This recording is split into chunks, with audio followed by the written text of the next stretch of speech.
Yeah, man. The whole that whole Chris Rock, man, and Will Smith situation that caught me by surprise this morning. I was not expecting that. But I'm gonna be honest, y'all. Y'all gotta understand, man. Like, I feel bad for Chris Rock. I feel humbled about it. Chris Rock, he handled that thing so maturely. So maturely. You know what I'm saying? And also, doggone Will Smith handled it pretty maturely himself. Like, he could have went up there and just, like, went to town on Chris Rock. But he didn't. He went up there. I don't know if that was a slap. It looked like a punch. He punched the shit out of that Chris Rock's doggone face. And then he just went on and sat back down.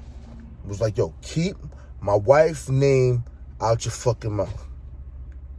Just keep my wife's name out your fucking mouth. Period. You know what I'm saying? No, he can't. I don't think he could have said that to anybody in the world. You know what I'm saying? But you pick and choose your battles. You know what I'm saying? And today he chose Chris Rock. And I'm not mad at him.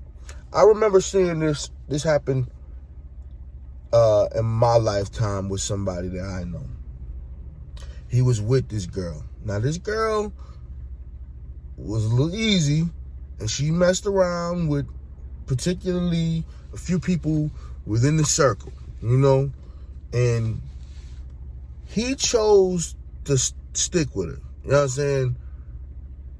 Everybody was like, why would you fucking stick with a chick like that, bro? Or like, why? You know what I'm saying? So, but it still was his choice. It was his choice. So when we was at this event and everybody, now he, like, listen, he made the choice to stick with this girl.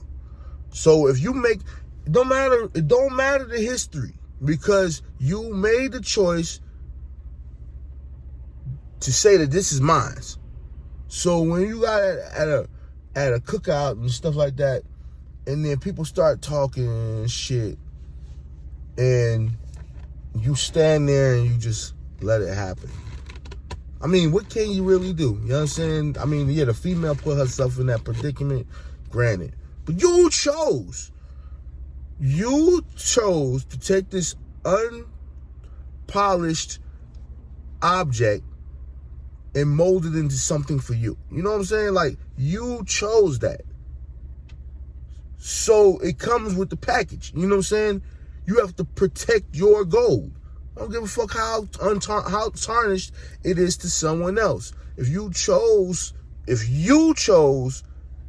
that to be your queen, or if you chose this to be the person that represents me or anything, then you need to defend it, because this is what you chose to have.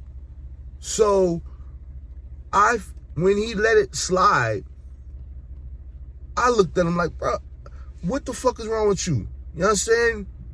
Don't let nobody just run their mouth and just say what they want about your chick.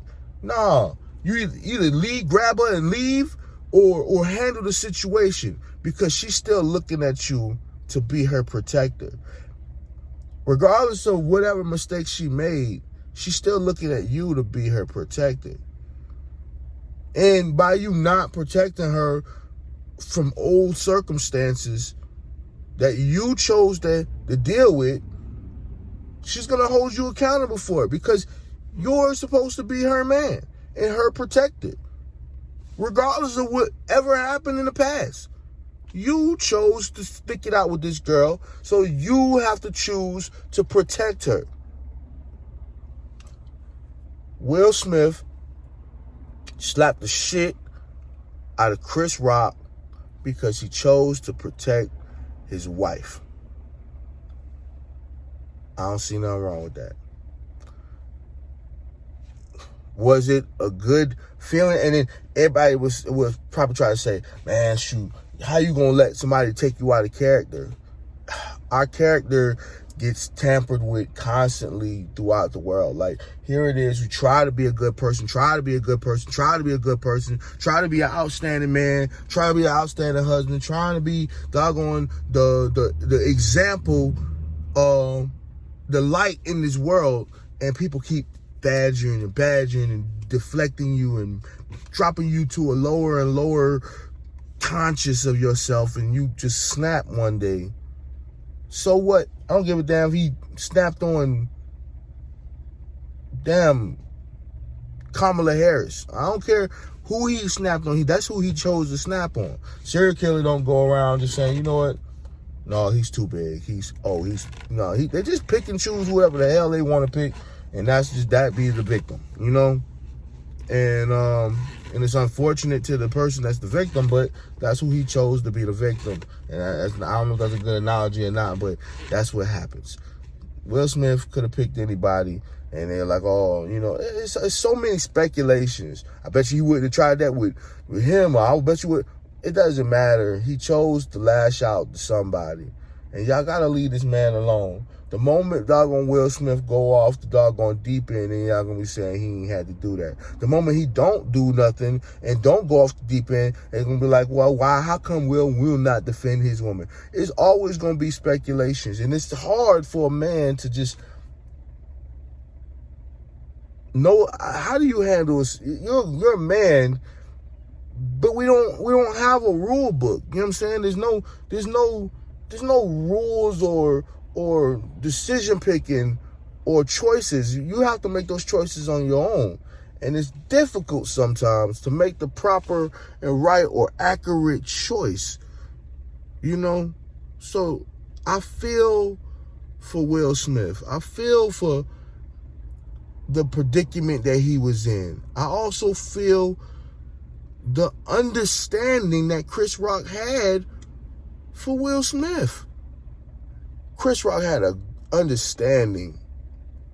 That's the reason why Chris Rock didn't go off and want to argue or fight back. He was like, just keep my name out, my wife's name out your fucking. He said, I will. And then he was like, well, this is one of the great moments. And he just went and finished up the script. Like, he just like out of, yes, I understand you took it out on me, but I'm glad you took it out on me.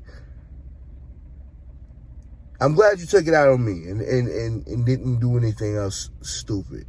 That's how I think Chris Rock took it. He was like, you know, brother, you take it out on me, and I respect you for it still, because you're still my brother.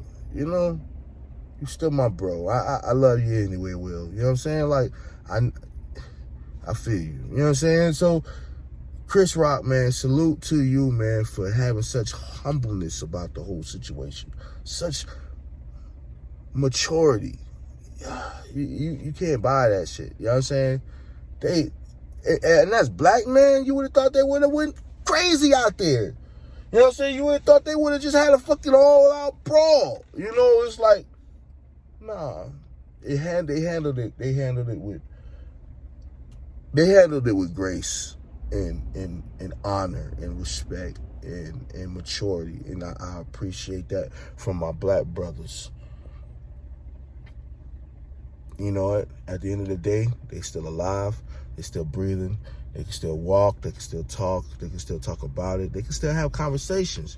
And at the end of the day, they can probably sit at a round chair and they can have those conversations together, and, you know, and just talk about these things. And I'm all for that. I really want them to have a sit down and talk about what happened.